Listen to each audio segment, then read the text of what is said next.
Hello বন্ধুরা, সবাই ভালো আছো নিশ্চয়ই। Arka home tuition YouTube channel থেকে আজকে একটা বিষয় সবাই জানবো। বিষয়টা খুব ইন্টারেস্টিং। সেটা ক্লাস 10-এর জীবনবিজ্ঞানের পঞ্চম অধ্যায়ে পরিবেশ, তার সম্পদ এবং তাদের সংরক্ষণ, এই চ্যাপ্টারের অন্তর্গত নাইট্রোজেন চক্র সম্পর্কে আজ একটু আমরা সবাই জানব। নাইট্রোজেন চক্র সম্পর্কে জানব, তারপরে তার গুরুত্ব সম্পর্কে জানব, মানুষের ক্রিয়াকলাপ এবং নাইট্রোজেনের যে চক্র মানুষের ক্রিয়াকলাপের সঙ্গে কীভাবে যুক্ত সেটা জানব। শেষে মূল্যায়ন হবে বা অনুশীলনে, এর জন্য খাতা পেন নিয়ে তোমরা বসতে পারো। এই নাইট্রোজেন চক্র আমাদের ক্লাসে যেমন পড়াশোনার ক্ষেত্রে লাগবে ভালো রেজাল্ট করতে, এছাড়া WBC SSC পরীক্ষাতেও লাগবে, নবোদয় বিদ্যালয়ে যে শিক্ষক শিক্ষিকা নিয়োগ হয় তাতেও লাগবে। তাই এটা খুবই ইন্টারেস্টিং এবং গুরুত্বপূর্ণ একটা অংশ। এটা একটু ধৈর্য ধরে শুনবে, শেষ পর্যন্ত ভালো লাগবে। তাহলে পরিবেশ আমরা কাকে বলবো? আমাদের চারিদিকে যে সমস্ত সজীব এবং জড় পদার্থ আছে সব কিছুকে নিয়ে বলবো আমাদের পরিবেশ। এই পরিবেশে বিভিন্ন পদার্থ আছে, এইগুলো কিন্তু কখনো বাড়ছে না বা কমছে না। মোট সমস্ত জিনিসপত্র কিন্তু সমানই আছে। এক্ষেত্রে রবীন্দ্রনাথ ঠাকুরের একটা গান মনে পড়ছে আমার, যখন পড়বে না মোর পায়ের চিহ্ন এই মাঠে। তাহলে আমরা যে বেঁচে আছি, বেঁচে থাকার জন্য আমরা পরিবেশ থেকে বিভিন্ন রকম পদার্থ নিচ্ছি, যেমন কার্বন, অক্সিজেন, নাইট্রোজেন ইত্যাদি পদার্থ আমরা নিচ্ছি। নেওয়ার পরে এগুলো উদ্ভিদের শরীরে যাচ্ছে বা প্রাণীর শরীরে যাচ্ছে, জীবদেহ গঠন হচ্ছে উদ্ভিদ এবং প্রাণী। তারপরে জীবদেহ বা প্রাণীদেহ থেকে রেচন পদার্থের মাধ্যমে এইগুলো পরিবেশে মুক্ত হচ্ছে, বা মৃত্যুর পরে বিভিন্ন বিয়োজকের মাধ্যমে এই পদার্থগুলো আবার পরিবেশে ফিরে আসছে। এটা একটা চক্রের মতো চলছে। এটাকেই আমরা বলতে পারি জৈব ভূ রাসায়নিক চক্র, বায়ো জিওকেমিক্যাল সাইকেল। আমাদের পরিবেশে বিভিন্ন পদার্থ আছে, কার্বন, অক্সিজেন, নাইট্রোজেন। তো নাইট্রোজেন চক্রটা খুব ইম্পর্ট্যান্ট, এটা নিয়ে আমরা একটু পড়ব। কারণ নাইট্রোজেন আমাদের শরীরের খুব একটা দরকারি পদার্থ, প্রয়োজনীয় পদার্থ। জীবদেহে প্রোটিন, নিউক্লিক অ্যাসিড, উপাক্ষার, ক্লোরোফিল, সাইটোপ্লাজম, উৎসেচক, ফাইটোহরমোন ও কিছু ভিটামিন তৈরিতে নাইট্রোজেন প্রয়োজন। তাই নাইট্রোজেন চক্রটা আমরা একটু জানব।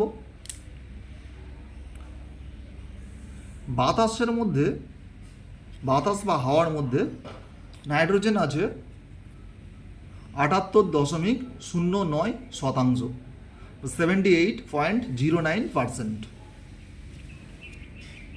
এই নাইট্রোজেন আমরা সরাসরি গ্রহণ করতে পারি না, এটা পরিবেশে বাতাসের মধ্যেই থাকে। এই নাইট্রোজেন বায়ুমণ্ডলের মধ্যে থাকে, সেখান থেকে মাটিতে আসে নাইট্রেট রূপে, তারপর সেখান থেকে বিভিন্ন নীলাভ সবুজ শৈবাল, স্বাধীনজীবী ব্যাকটেরিয়া, মিথজীবী ব্যাকটেরিয়া ওর মাধ্যমে মাটিতে মেশে বা মাটিতে এসে সঞ্চিত হয়। সেখান থেকে যে সমস্ত উদ্ভিদ আছে মাটি থেকে সার হিসেবে ওটা গ্রহণ করে সালোক সংশ্লেষ প্রক্রিয়ায় খাদ্য উৎপন্ন করে। সেই খাদ্যের মধ্যে নাইট্রোজেন থাকে। সেই নাইট্রোজেন বা সেই উদ্ভিজ্জ খাদ্য প্রাণীরা যখন গ্রহণ করে তখন প্রাণীদের শরীরে নাইট্রোজেন চলে যায়। এরপরে উদ্ভিদ ও প্রাণী এদের রেচন পদার্থের মাধ্যমে এই সমস্ত নাইট্রোজেন কিছুটা পরিবেশে মেশে এবং বা উদ্ভিদ এবং প্রাণীর মৃত্যুর পরে এইগুলো পরিবেশে মেশে। সেখান থেকে আবার যে নাইট্রোজেনটা আছে জটিল আকারের, সেইটা আবার সরল আকার হতে হতে আবার বায়ুমণ্ডলেতে মিশে যায়। এই যে নাইট্রোজেনের যে চক্র, এটাকে আমরা বলছি কি নাইট্রোজেন চক্র।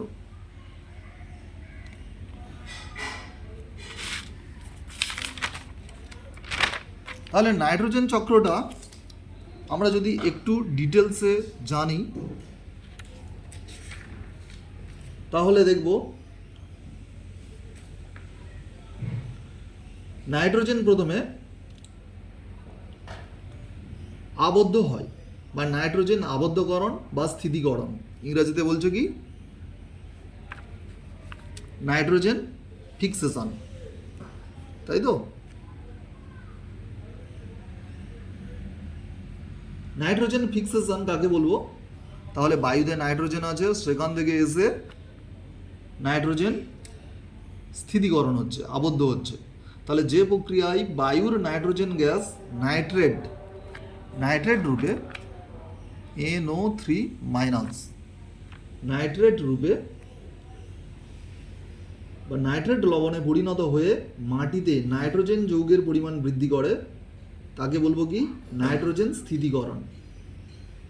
তাহলে নাইট্রোজেন স্থিতিকরণ যখন হচ্ছে, তাহলে এই যে পুরো প্রক্রিয়াটা হচ্ছে নাইট্রোজেন স্থিতিকরণ তিনটে প্রক্রিয়ায় ঘটে। একটা হচ্ছে কি প্রাকৃতিকভাবে, জীবজ, শিল্পজাত। তা প্রাকৃতিকভাবে কিভাবে ঘটে? যখন নাইট্রোজেন বায়ুর মধ্যে থাকে, সাধারণ তাপমাত্রা ও চাপে নাইট্রোজেন কারোর সাথে বিক্রিয়া করে না। কিন্তু যখন বজ্রপাত হয় তখন বিদ্যুৎ স্ফুলিঙ্গ এবং বৃষ্টিপাতের সময় এই নাইট্রোজেন অক্সিজেনের সঙ্গে বিক্রিয়া করে নাইট্রিক অক্সাইড উৎপন্ন করে। তাহলে নাইট্রোজেন বায়ুর মধ্যে আছে প্লাস O2। বজ্রপাত হলো, বজ্রপাতকে এরকম আমি চিহ্ন দিলাম। বজ্রপাতের ফলে 2NO উৎপন্ন হচ্ছে, নাইট্রিক অক্সাইড উৎপন্ন হচ্ছে। এই নাইট্রিক অক্সাইড আবার অক্সিজেনের সঙ্গে বিক্রিয়া করে নাইট্রোজেন ডাই অক্সাইড উৎপন্ন হচ্ছে।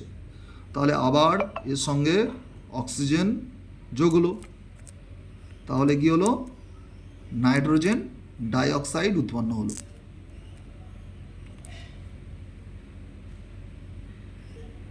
বৃষ্টির জলের সঙ্গে নাইট্রোজেন ডাই অক্সাইড বিক্রিয়া করে নাইট্রাস অ্যাসিড ও নাইট্রিক অ্যাসিড উৎপন্ন করলো।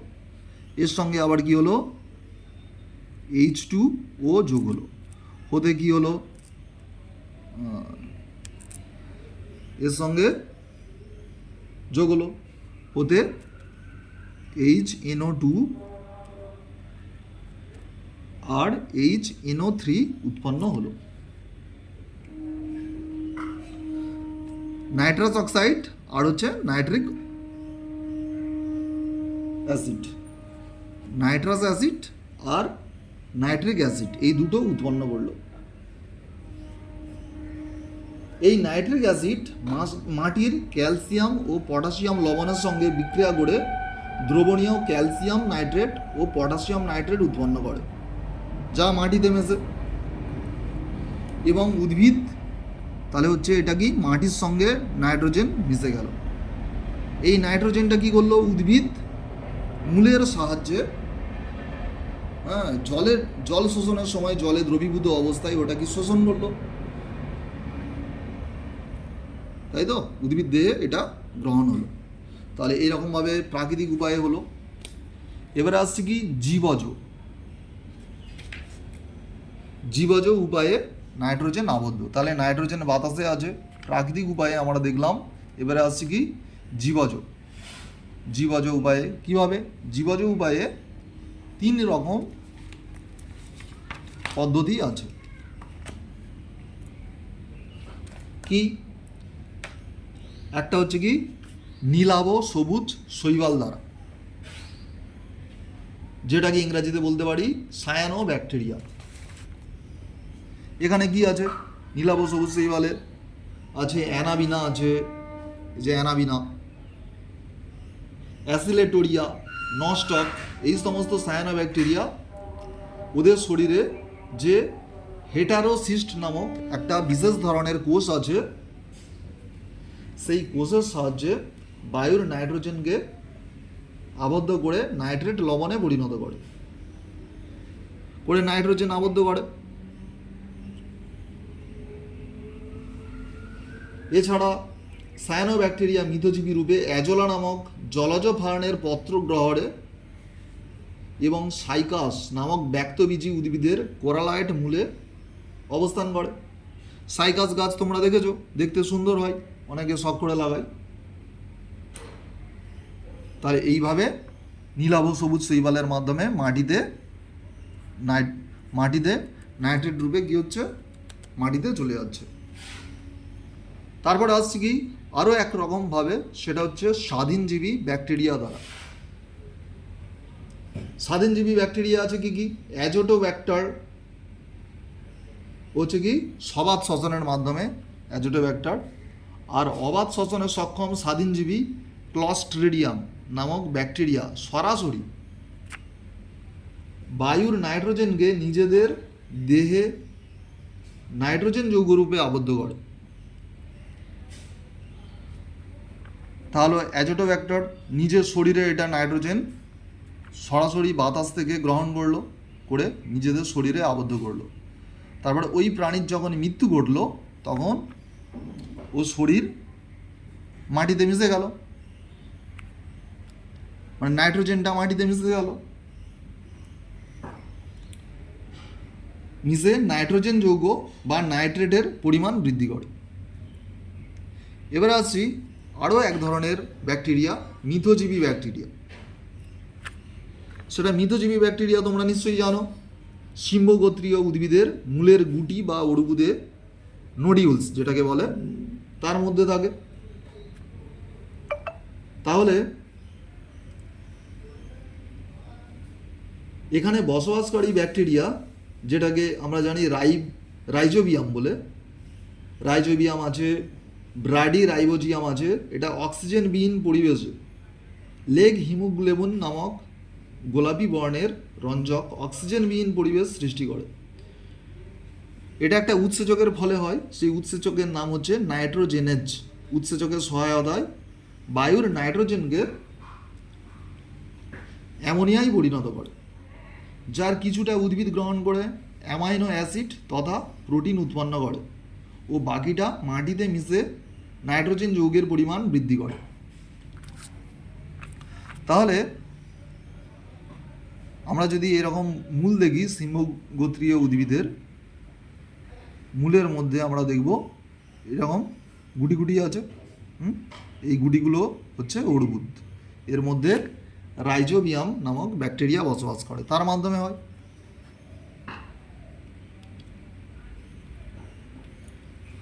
আর অ্যানাবিনা নামক বা নস্টক নামক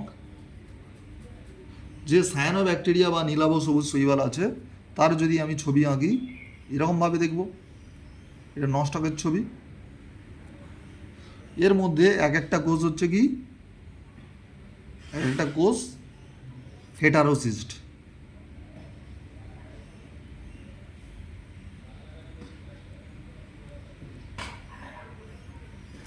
হেটারোসিস্ট এর মাধ্যমে এরা হচ্ছে নাইট্রোজেন গ্রহণ করেছিল। আর এটা হচ্ছে মৃতজীবী ব্যাকটেরিয়ার উর্বুদ বা নোডিউলসের মাধ্যমে করছে।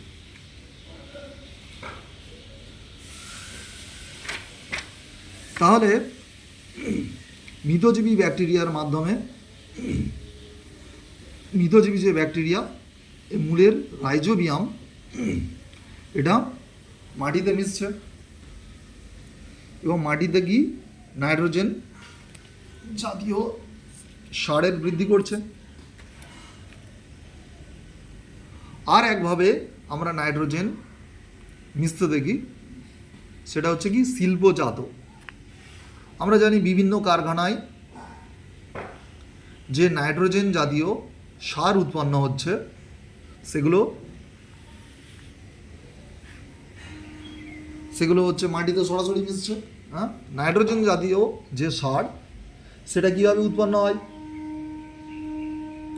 সেটা শিল্পজাত পদার্থ, সেখানে কৃত্রিম উপায়ে অনেকটা তাপ এবং চাপের সাহায্যে যে বায়ুর নাইট্রোজেন সেটা সরাসরি সার হিসেবে তৈরি করা হয়। যে সমস্ত সার তৈরি হয় সেগুলো হচ্ছে কি urea, ammonia, sulphate, ammonium nitrate, calcium nitrate, এগুলো কি হচ্ছে নাইট্রোজেন জাতীয় সার। এগুলো আমরা জমিতে যখন চাষ করি, কৃষক বন্ধুরা যখন চাষ করেন এরা জমিতে দেয়, তাহলে সরাসরি নাইট্রোজেন জাতীয় সার মাটিতে মেশে। এইগুলো উদ্ভিদের জন্য খুবই উপকারী, আমি আগেই বলেছি। তাহলে প্রথম যে স্টেপ সেটা হচ্ছে বায়ুমণ্ডলের নাইট্রোজেন প্রাকৃতিকভাবে, জীবজভাবে, শিল্পজাতভাবে কী হচ্ছে মাটিতে মিশছে।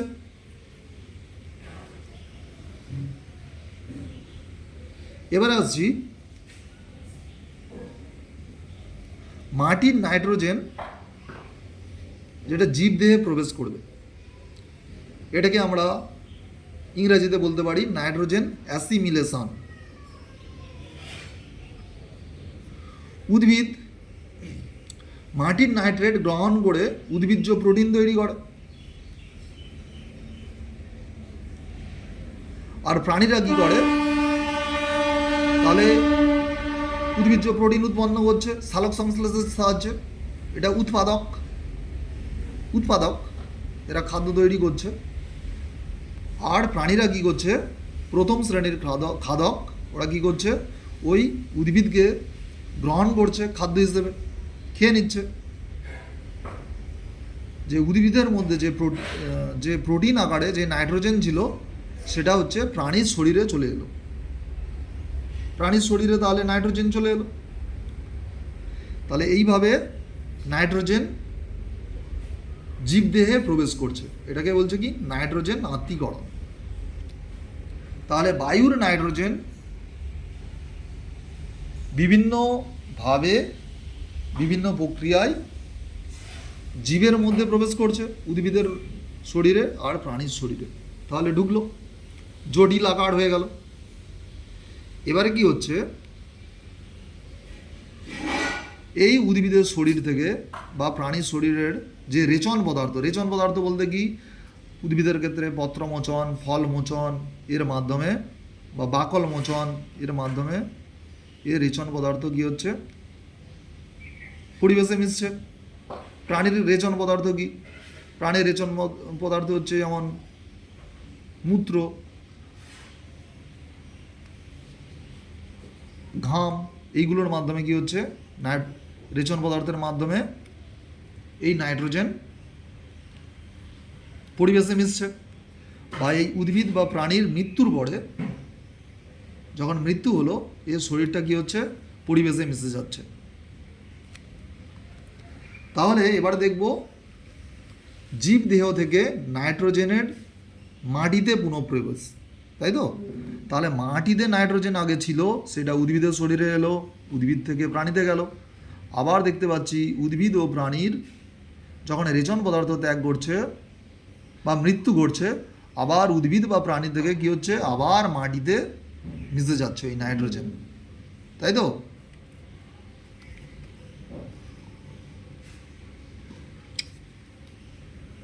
তাহলে জীবদেহ থেকে নাইট্রোজেনের মাটিতে পুনঃপ্রবেশ, এটা কিভাবে হয়? এটা হচ্ছে কি,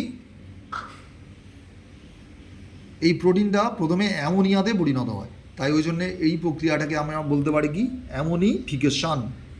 অ্যামোনিফিকেশন অ্যামোনিফিকেশন কাকে বলবো? যে পদ্ধতিতে উদ্ভিদ ও প্রাণীর মৃত দেহাবশেষ, মধ্যস্থ প্রোটিন ও রেচন পদার্থ মাটিতে বসবাসকারী কয়েক প্রকার ব্যাকটেরিয়া, যেমন কি ব্যাসিলাস র্যামোসাস, এই যে ব্যাসিলাস র্যামোসাস, ব্যাসিলাস মাইকয়েডিস, এই সমস্ত ব্যাকটেরিয়া দ্বারা বিশ্লিষ্ট হয়ে প্রথমে অ্যামাইনো অ্যাসিড, তাহলে প্রথমে কি হচ্ছে, অ্যামাইনো অ্যাসিডে পরিণত হবে, তারপরে ইউরিয়া ও পরে অ্যামোনিয়াতে উৎপন্ন হবে।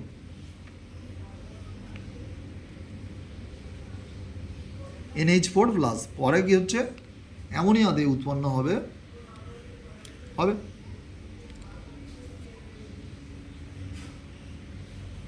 এবারে এই যে অ্যামোনিয়া উৎপন্ন হলো, সেটা আবার কি হবে, আরেকটা প্রক্রিয়া যেটাকে বলা হচ্ছে কি নাইট্রিফিকেশন। নাইট্রিফিকেশন কোন ব্যাকটেরিয়ার মাধ্যমে ঘটে? নাইট্রোসোমোনাস। তাহলে এটা কি, নাইট্রোসোমোনাস ব্যাকটেরিয়ার মাধ্যমে ঘটে। তাহলে এটা হচ্ছে সায়েন্টিফিক নেম, ব্যাকটেরিয়াগুলোর নাম সায়েন্টিফিক নেম, ওই জন্য সবগুলো আন্ডারলাইন করা হয়েছে। তাহলে নাইট্রোসোমোনাস ব্যাকটেরিয়ার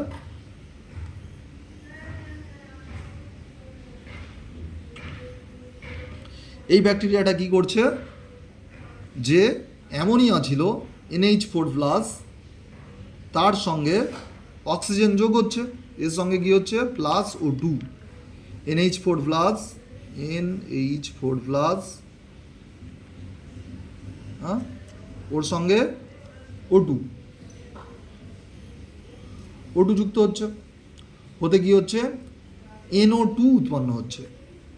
তাহলে এই যে NO2 উৎপন্ন হচ্ছে, ওর সঙ্গে আবার অক্সিজেন যোগ হচ্ছে, ওতে কি হচ্ছে, নাইট্রেট উৎপন্ন হচ্ছে। তাহলে প্রথমে নাইট্রাইট হলো NO2, তারপরে নাইট্রেট উৎপন্ন হলো। তাহলে এইভাবে অ্যামোনিয়া থেকে যে নাইট্রেট উৎপন্ন হচ্ছে, সেই প্রক্রিয়াটাকে আমরা বলবো কি, নাইট্রিফিকেশন। এটা কোন ব্যাকটেরিয়ার সাহায্যে ঘটে? এটা নাইট্রোসোমোনাস ব্যাকটেরিয়ার সাহায্যে ঘটে। এবারে আসছি, এই যে নাইট্রেট কি হবে, গ্যাসীয় নাইট্রোজেন উৎপন্ন করবে। তাহলে নাইট্রেট থেকে গ্যাসীয় নাইট্রোজেন উৎপন্ন হওয়ার যে প্রক্রিয়া, সেটাকে বলবো কি, ডিনাইট্রিফিকেশন। কি বলবো? ডিনাইট্রিফিকেশন। তাহলে এটা কোন ব্যাকটেরিয়ার মাধ্যমে ঘটে? যে সমস্ত ব্যাকটেরিয়ার মাধ্যমে ঘটে সেটাকে আমরা বলবো কি, ডিনাইট্রিফাইং ব্যাকটেরিয়া। উদাহরণ কি, সিউডোমোনাস নামক যে ব্যাকটেরিয়া, তার মাধ্যমে ডিনাইট্রিফিকেশন ঘটে। তাহলে NO3- আছে, সেখান থেকে NO3, তারপরে NO2, তারপরে N2 উৎপন্ন হচ্ছে, মুক্ত অক্সিজেন উৎপন্ন হচ্ছে, হয়ে কি হচ্ছে, তাহলে ওটা বায়ুমণ্ডলে নাইট্রোজেনের সঙ্গে মিশছে।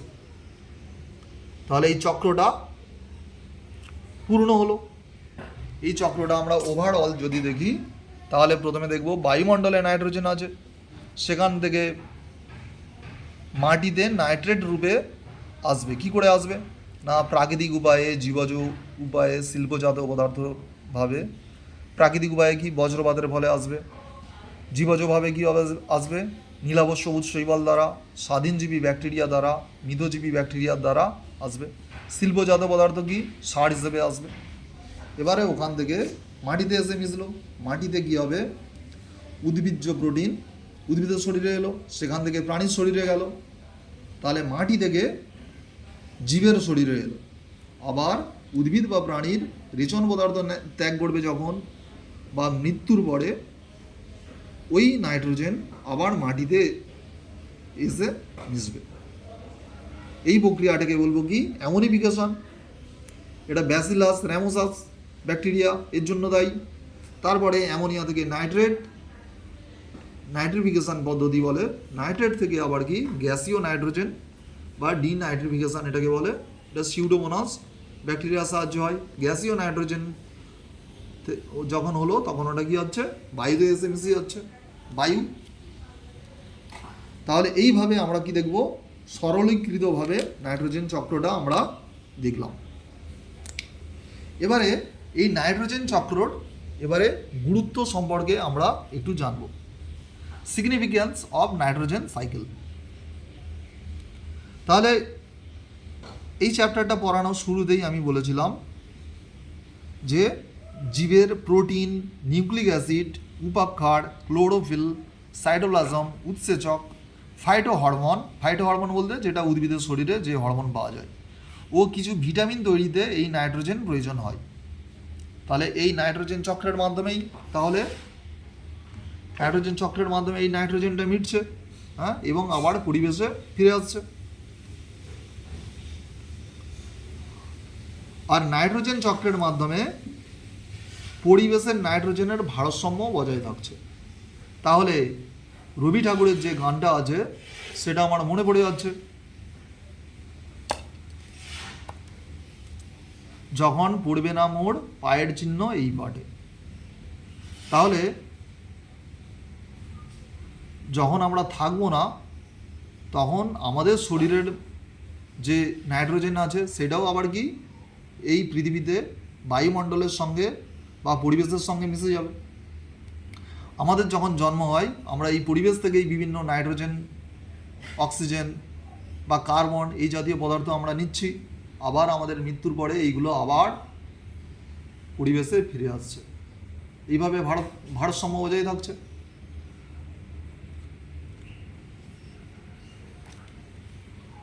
এবারে আসছি বর্তমানে মানুষের কিছু ক্রিয়াকলাপ যেটা নাইট্রোজেন চক্রের উপরে একটা খারাপ প্রভাব ফেলছে।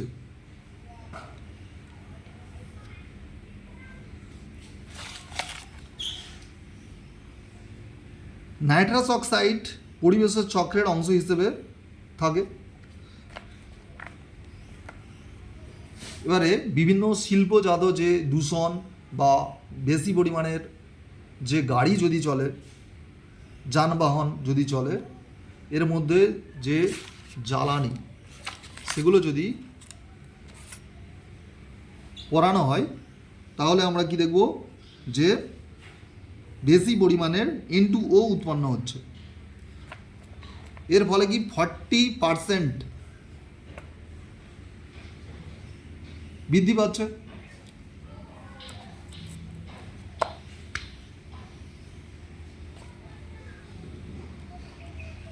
এর ফলে গ্লোবাল ওয়ার্মিংয়ের সৃষ্টি হচ্ছে, বিশ্ব উষ্ণায়নের সৃষ্টি হচ্ছে। কারণ N2O যে গ্যাস সেটা হচ্ছে কি একটা শক্তিশালী green house gas. Green house gas আমরা কাকে বলবো? যে সমস্ত গ্যাস উষ্ণতা ধরে রাখে কি হচ্ছে পৃথিবীর উষ্ণতা বাড়িয়ে দেয়, বায়ুমণ্ডলের উষ্ণতা বাড়িয়ে দেয়, তাকে আমরা কি বলবো? Green house gas. এর ফলে কি হচ্ছে? বিশ্ব উষ্ণায়ন হচ্ছে, গ্লোবাল ওয়ার্মিং। এর ফলে আমরা দেখতে পাচ্ছি গ্লোবাল ওয়ার্মিংয়ের ফলে যে সমস্ত জায়গায় পৃথিবীর বরফ জমে থাকে, যে সমস্ত বরফ কোনোদিন গলতো না, ধরো আন্টার্কটিকা, সেই সমস্ত বরফ কী হচ্ছে? গলে যাচ্ছে। তাহলে সমুদ্রের যে জলতল, সে জলতলের উচ্চতা বৃদ্ধি পাচ্ছে। এছাড়া আমরা দেখতে পাচ্ছি কি নাইট্রাস অক্সাইড কী করছে? ওজোন ছিদ্র তৈরি করছে, ওজোন হোল। এর ফলে ওজোন হোল হওয়ার ফলে কী হচ্ছে? অস্ট্রেলিয়াতে এটা দেখা যাচ্ছে ওই জায়গাটায় ওজোন হোল। এর ফলে কি হচ্ছে, ইউভি রে, যেটা অতি বেগুনি রশ্মি সূর্য থেকে সরাসরি আমাদের শরীরে চলে আসছে, স্কিন ক্যান্সার তৈরি করছে। আবার N2O ছাড়াও নাইট্রোজেনের অন্যান্য অক্সাইড যেগুলো হচ্ছে কি, যেগুলো NO বা NO2, এগুলো কি হচ্ছে, বায়ুতে মিশছে। বায়ুর জলের সঙ্গে এইগুলো হচ্ছে যখন বৃষ্টিপাত হয়, এর ফলে হচ্ছে কি বিভিন্ন রকম অ্যাসিড তৈরি করছে। এই অ্যাসিড বৃষ্টির আকারে পৃথিবীতে পড়ছে। এটাকে আমরা বলি কি, অম্ল বৃষ্টি। এই অম্ল বৃষ্টির ফলে কি হচ্ছে, বিভিন্ন শিল্পজাত পদার্থের ক্ষতি, বিভিন্ন স্থাপত্য ভাস্কর্য সেগুলোর ক্ষতি হচ্ছে, বা উদ্ভিদের খারাপ হচ্ছে, উদ্ভিদ মারা যাচ্ছে এই অ্যাসিড বৃষ্টির ফলে। তাহলে অ্যাসিড রেন তৈরি করছে, অম্ল বৃষ্টি তৈরি করছে। আর আগে বললাম কি, বিশ্ব উষ্ণায়ন তৈরি করছে, বিশ্ব উষ্ণায়ন তৈরি করছে। তাহলে বিশ্ব উষ্ণায়নের হচ্ছে, অম্ল বৃষ্টি হচ্ছে। আর কি হচ্ছে, নাইট্রিক অক্সাইড, এটা যানবাহন থেকে নির্গত হাইড্রোকার্বন ও NO সঙ্গে বিক্রিয়া করে আলোক রাসায়নিক ধোঁয়াশা সৃষ্টি করছে। আলোক রাসায়নিক ধোঁয়াশা বা ফটোকেমিক্যাল স্মগের তৈরি করছে। সেটা কি, সেটা সকালবেলা সূর্যের আলোর উপস্থিতিতে যে বায়ুমণ্ডলে যে সমস্ত নাইট্রাস অক্সাইড এবং হাইড্রোকার্বন আর পারাক্সি অ্যাসিটাইল নাইট্রেট PAN এর উপস্থিতিতে একটা ধোঁয়াশার মতো পরিবেশ সৃষ্টি করছে। এটা হচ্ছে শ্বাসতন্ত্রকে ক্ষতি করে, এই জিনিসটা হচ্ছে। আর একটা খারাপ প্রভাব হচ্ছে যে আমরা দেখেছি শিল্পজাত পদার্থ হিসেবে যে সমস্ত ইউরিয়া, অ্যামোনিয়া, এই সমস্ত নাইট্রোজেন সমৃদ্ধ যে সমস্ত সার ব্যাপক পরিমাণে এখন কি হচ্ছে, কৃষি কাজে ব্যবহার করা হচ্ছে। এই কৃষি জমিতে ব্যবহৃত নাইট্রেট জাতীয় সার, কৃষি জমিতে ব্যবহৃত যে নাইট্রেট জাতীয় সার, এগুলো কি হচ্ছে, চুইয়ে মাটির নিচে চলে যাচ্ছে, বা মাটির নিচে যে ভৌম জল আছে, মাটির নিচে আন্ডারগ্রাউন্ড ওয়াটার, সেটাকে রিচার্জ করছে। সেই জলের সঙ্গে এই নাইট্রোজেন জাতীয় সার মেশানো আছে। তো এই জল যখন গ্রামের দিকে সবাই পান করছে, এটা ফিল্টার না করে, তখন যে সমস্ত কম বয়সী বাচ্চারা আছে, বেবি আছে,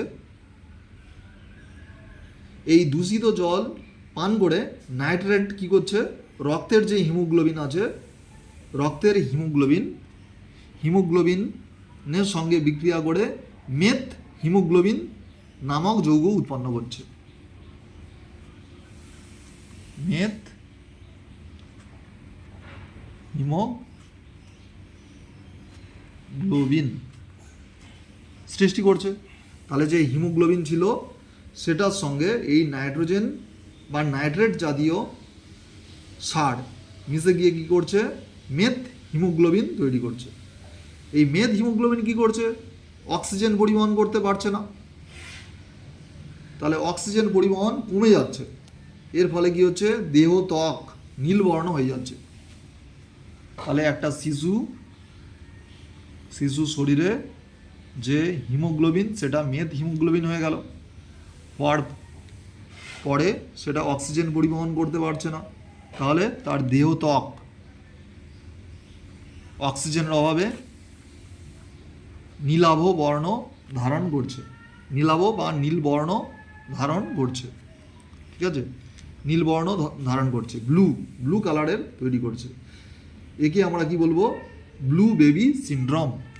এটাকে বলবো ব্লু বেবি সিনড্রোম।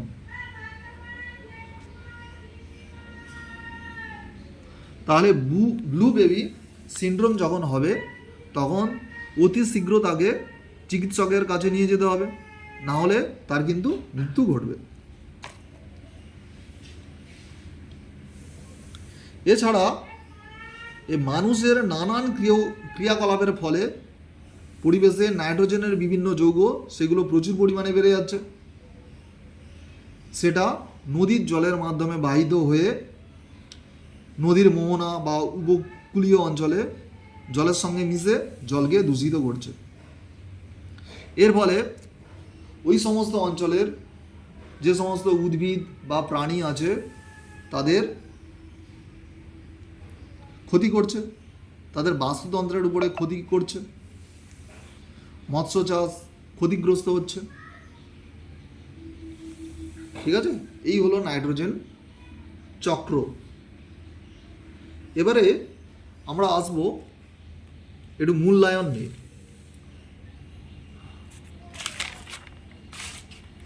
তাহলে আমরা ক্লাস টেনের লাইফ সায়েন্সের যে পরিবেশ, তার সম্পদ এবং তাদের সংরক্ষণ, ওই চ্যাপ্টারের অন্তর্গত নাইট্রোজেন চক্র নিয়ে পড়ছিলাম। সেটা এবারে মূল্যায়ন হবে। মূল্যায়নে বিভিন্ন রকম প্রশ্ন পড়ে, সেগুলো আছে বিভিন্নভাবে। যেমন বেশিরভাগ ক্ষেত্রে পড়ে কি, একটি রেখাচিত্রের বা পর্যায় চিত্রের মাধ্যমে নাইট্রোজেন চক্রের বর্ণনা দাও। তাহলে রেখাচিত্রটা হচ্ছে এইটা, একটা সরলীকৃত নাইট্রোজেন চক্র, এটা রেখাচিত্র। তাহলে এই কোশ্চেনটা পড়লে এই উত্তরটা হবে।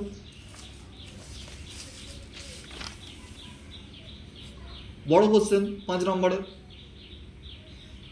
আবার একটা কোশ্চেন পড়ে, সেটা হচ্ছে কি, মানুষের বিভিন্ন ক্রিয়াকলাপের ফলে কীভাবে নাইট্রোজেন চক্রকে প্রভাবিত করে এবং মানব ক্রিয়াকলাপে মুক্ত অধিক অক্সিজেনের ক্ষতিকর প্রভাব সম্পর্কে আলোচনা করো। তাহলে নাইট্রোজেন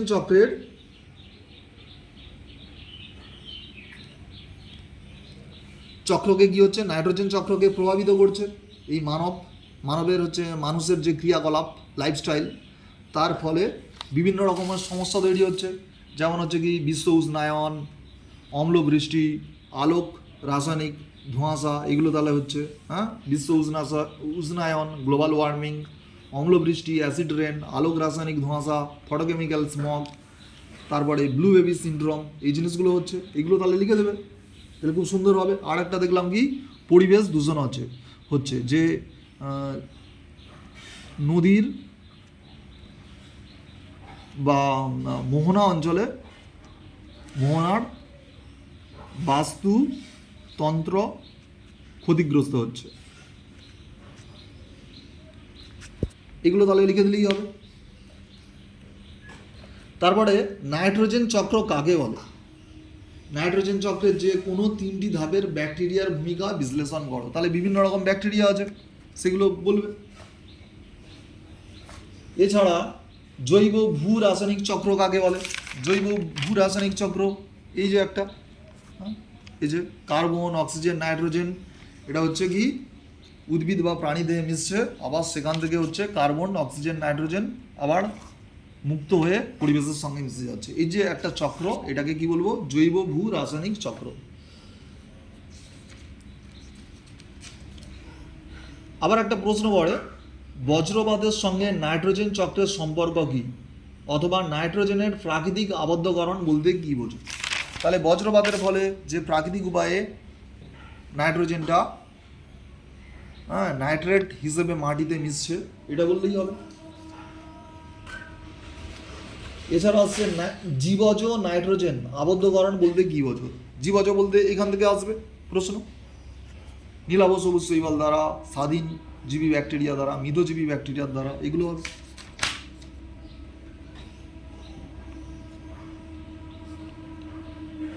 তারপরে একটা খুব ইম্পর্টেন্ট কোশ্চেন, সেটা হচ্ছে লেগ হিমোগ্লোবিন কি, এর গুরুত্ব কি? লেগ হিমোগ্লোবিন বলতে এটাকে বলবো মিতজীবী ব্যাকটেরিয়ার মধ্যে যেটা থাকে। হ্যাঁ,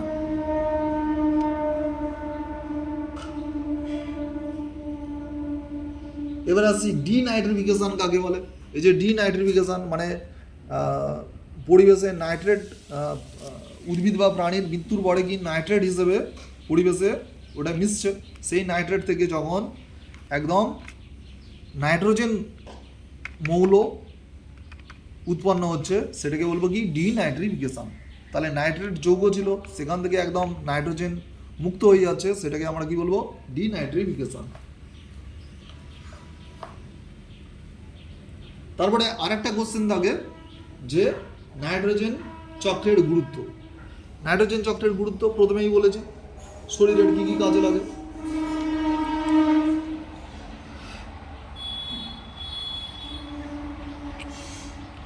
হ্যালো ফ্রেন্ডস, এটা ইউটিউবে আমার বানানো প্রথম পড়ানো। যদি ভালো লাগে